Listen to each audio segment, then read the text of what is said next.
Palermo sarà capitale italiana della cultura nel 2018. Lo so, qualcuno potrebbe storcere il naso, qualcuno potrebbe non essere d'accordo, qualcuno si potrebbe pure arrabbiare. Io invece ne sono orgoglioso. Sì, va bene, sì, potremmo anche pubblicare delle fotografie con qualche macchina in doppia o in terza fila, potremmo anche pubblicare delle fotografie con qualche catasta di immondizia, però la verità è che a Palermo la cultura si respira da più di 1000 anni, amici miei, sì, e soprattutto in un'epoca come questa fatta da razzisti. Qua a Palermo accogliamo gente da sempre. Qua a Palermo il Vucumprà ha imparato a dire minchia.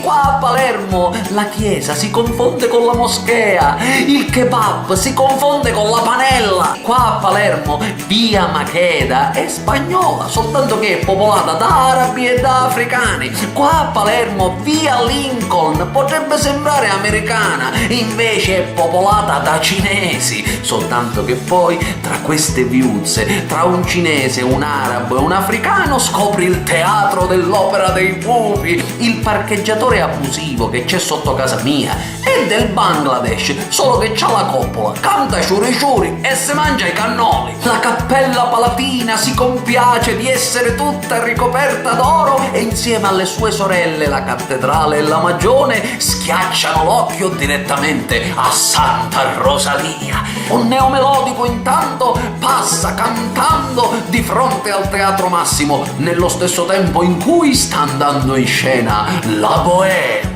Se poi ti fai un giro tra le viuzze di Palermo, trovi taverne, arancini e musei di arte contemporanea, arabi, normanni, cattolici e musulmani che sotto lo stesso cielo si spartiscono una bottiglia di birra e una stecca di stigliola. E Palermo è semplicemente Palermo, eternamente sospesa tra cielo e inferno. Città di contraddizioni e coerenza, di sfarzo e di miseria, di fumo e di profumo.